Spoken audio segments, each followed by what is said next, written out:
Hey there. Today there is a first quarter moon in Virgo, marking 1/4 of the way through the Taurus moon cycle.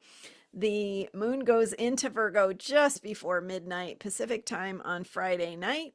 I'm Marina Orms here with your Astro vibe for Saturday. And with the moon's shift into Virgo, we shift gears to focus on how to make something better, attending to the details. So we've been in that Leo moon vibe of just putting the paint on the canvas, just sharing from our hearts, just putting something outward.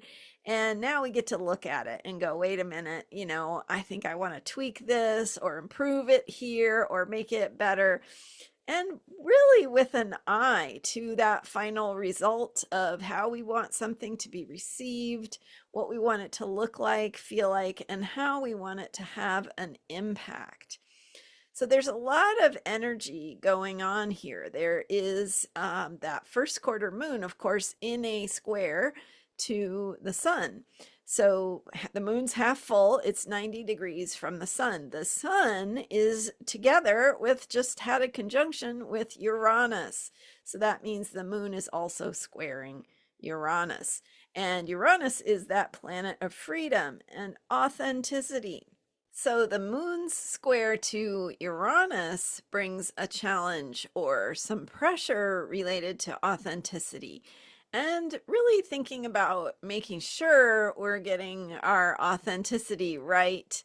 We're representing it the way we want it to be represented. And ultimately, that's making something truly beautiful and valuable. And we have Venus also recently had its exact square with Neptune. So the challenge there, the pressure there is about beauty and values and what we find beautiful, what kind of results we want to create with Venus in Cancer, thinking about caring and the value of caring and self-care. So all these pieces layer onto one another. And so the first quarter moon in Virgo is like, where do you need to take the wheel and steer and drive something in the direction you want it to go? What do you need to tweak, fix, or repair or improve upon to make it represent that deeper truth of what you want to express? And we're also heading into that Mars square to Pluto, which, as I was sharing yesterday, is brings some volatile energy. So it's kind of activating, that need to move something forward, especially related to a deeper truth, that Plutonian kind of transformation. Pluto is the planet of death and rebirth. Mars in Taurus, Mars is the energy that is like the ignition, right? So if that Pluto energy is building up pressure, Mars can cause something to be released. And if it's some really intense feelings that can be released in the form of intense conflict, intense developments, intense ways that energy, that pressure is getting released. So with the first quarter moon, we're needing to drive something in the direction of what we want to create. And with the Taurus moon cycle, we're thinking about what that really looks like, what kind of shape is it the thing we want to create? What does it feel like? What does it look like? What does it taste like? What does it sound like? Right? Those very tangible things that we can feel and see the shape that something is going to take. So, where do you need to tweak something? Where do you need to attend to the details to make sure that what you're expressing, what you're creating, what you're focusing your efforts and energy on is coming out the way you want it to come out, or that you're steering it in the direction so that it can come out the way you want it to come out. And really connecting at those deeper levels with what that looks like, and especially how it feels with Venus in Cancer.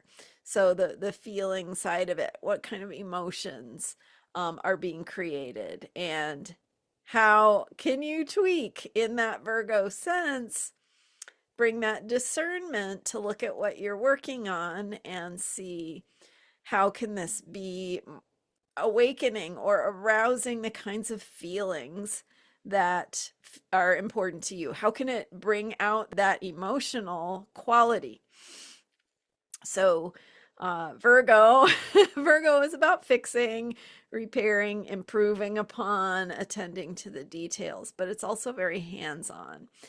And that first quarter moon is about what direction we're taking something in, whether we need to shift gears, to think about it differently, to step into ways of doing it that might be new and different from how we used to do it, or how we usually do it, to create ultimately something that is more beautiful and magical and valuable in the end. And it could be a short-term thing that you're working on, or it could be long-term, and you're just putting that effort in at this particular stage of whatever it is you're doing. And again, it could be like a creative project, it could be a relationship, it could be a move, it could be a trip.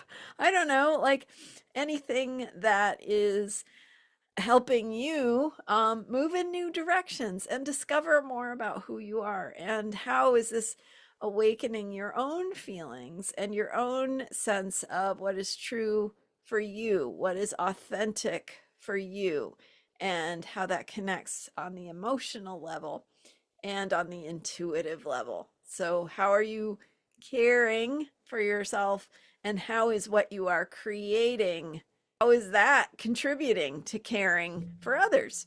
Whatever is showing up in your life that is stuck, frustrated, experiencing a bump in the road, that is an invitation for you to look at it differently, for you to look at the minutia, at the details, and to see what could be more powerful, more caring, more loving, more beautiful, more valuable, and more true. I'm Marina Orms, and if you are looking for deeper support, go to transformationalastrology.com, where I have articles, posts, more information, guest speakers, and a monthly program to support you in your own healing journey and creative path, and to unlock your own creative power.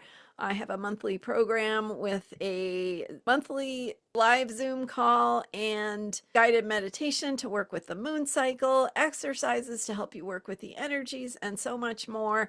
Transformationalastrology.com, and you can learn more about me there. Thank you for being here and for subscribing to this YouTube channel. I will see you next time with more astrology for unshakable self-care. Bye for now.